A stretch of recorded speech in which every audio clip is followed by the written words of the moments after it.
Hi, this is Dennis with Second Chance Tackle, back for our weekly preview of items that have come into my shop and reels that I'll be working on, and those that I plan to do YouTube videos on. And we're going to do that. Well, you've got a couple of packages that have come in, some by mail and some by folks that have dropped them off in my shop, and we'll get underway in a moment with that. But before we do, I have two thank yous. First, I'd like to thank our first responders and essential personnel, everybody involved in keeping us safe by putting their lives in jeopardy every day during this pandemic. Your efforts as firefighters, medical, essential personnel, everybody involved in keeping us safe and keeping us well. Thank you for all it is that you do. It truly is important to us. The second thank you goes to all of our viewers as we approach 14,000 in these subscriptions. I really do appreciate your loyalty and in signing up to see the channel. It's kind of keeping me busy during the pandemic, and I appreciate your support, and I appreciate you watching these videos. If you haven't subscribed yet, please subscribe by hitting the subscription button and put me over that 14,000 number. I guess all those landmarks are very important. So let's take a look at what's come into my shop. We'll talk a little bit about what the reel is and a little bit about the service, whether I'll be previewing it as a video. And if you see one here that you'd like to see as a video and I don't plan it, well, please leave a note in the comment section, and I'll see if I can work that into my schedule. So Lenny, who's local, brought these into me. Brought in 4 reels. The first one is a Penn Formula 10 kg. It's often referred to as the poor man's Penn International, the gold metal sided one. This one's graphite or plastic or something. Inside and internally it kind of works the same way. It's a big reel. It's a heavy reel, and it was designed for ocean trolling and big fish. And this reel kind of had a run of about 5 years, if I remember, somewhere in there, and it got obsoleted with the advent of the smaller framed lever drag reels that were built for braid. Now, Lenny has braid on this reel, but when the reel was in its prime, it was really a high-capacity monofilament line reel, and you needed a big frame and a big reel for that monofilament. And, of course, if you're out there trolling and you want to avoid the frame twist and do some of the other things that go on in deep-sea fishing, well, you needed a big frame and a heavy structure to it. Well, of course, the Avets and the Shimanos and the other smaller formatted reels, when braid became popular, took away the weight.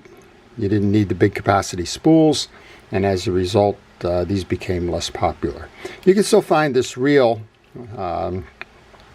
in a used condition on the marketplaces for around $100 or less, depending on the condition. This one's in beautiful condition. We're going to take this apart. I don't believe I have one of these in my library. If we don't, we'll do a service video on that for those of you that have this reel, or those of you that are interested in seeing this. This is a 2-speed lever drag reel.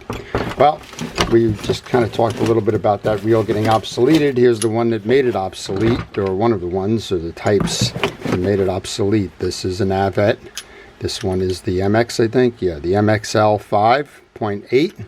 It's a beautiful reel, metal frame, and very much lightweight when you compare it to the one that it displaced, that big formula reel. So I've done a couple of Avets. I'm not sure if I've done this one. If I haven't, I'll take a look at it and see if I can add that one to my video. I like these reels a lot. They're pretty simple in design. They're easy to service, and we'll show you how to do it if I don't have one of those. Next up then is a Penn 710Z. This is the second one. This is basically the same reel as the Penn Greenie 710, which was the first of the spin fishers. This is the black and gold variety, as opposed to the green variety. Inside, it's pretty much the same reel.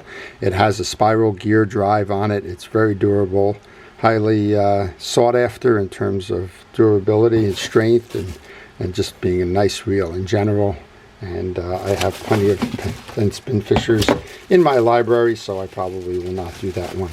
And then last, Lenny brought me a beautiful condition one too. It's the Ambassador 6600 C4.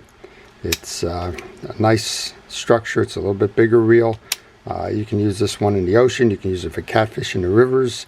And this one's turning nice and smooth, and it's doesn't look like it's been used much. Lenny keeps his reels in good condition.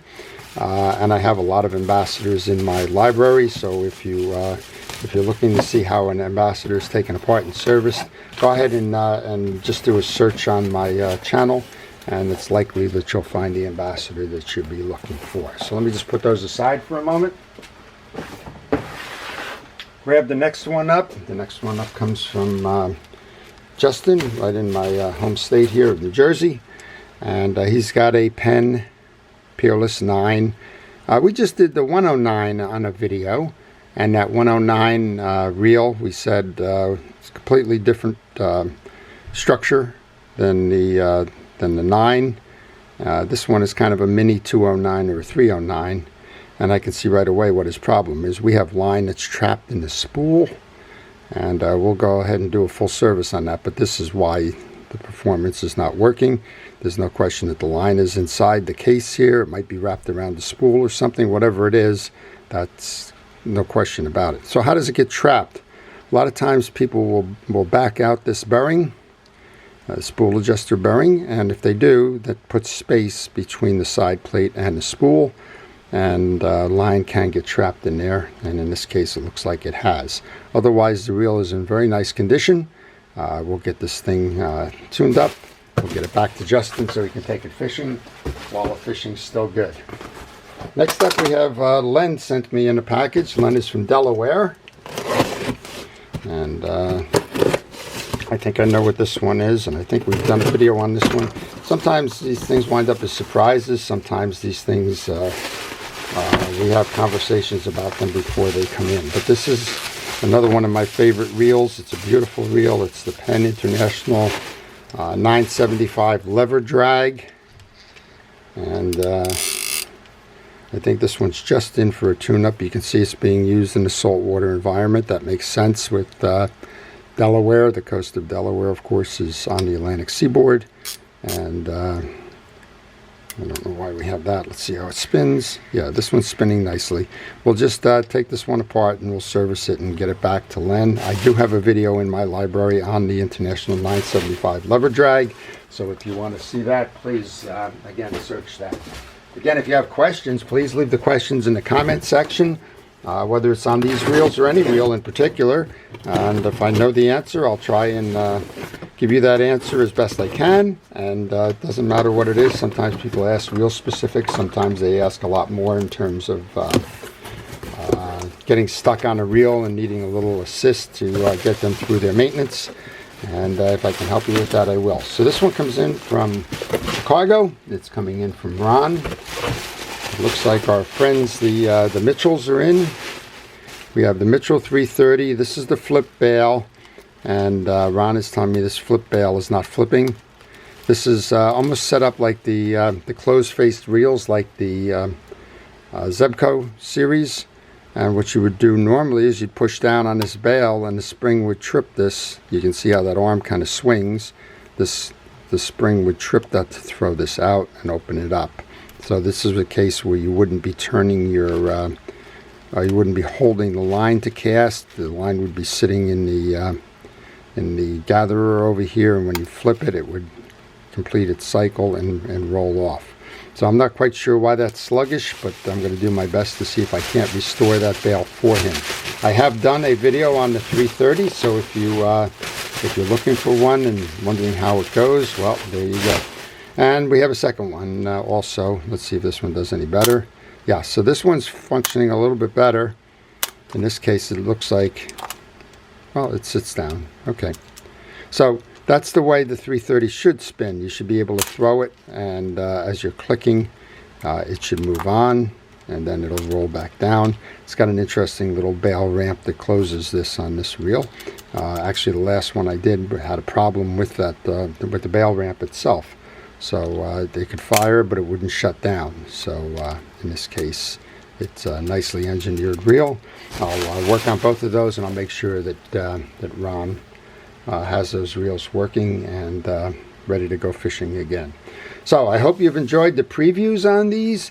Again, if you have any questions, please leave them. If you have a reel like Ron and Justin and the others, and you're interested in having me service, well, I do that by mail too. I also do it by drop off, like Len had dropped them off for me. And if you contact me by email on the business card that follows, I will be happy to provide you with the repair information. So again, thanks to our first responders. Please, everybody, stay safe, stay well. This Delta variant is still kicking us. Stay watching, stay fishing, and have a great day. This is Dennis with Second Chance Tackle.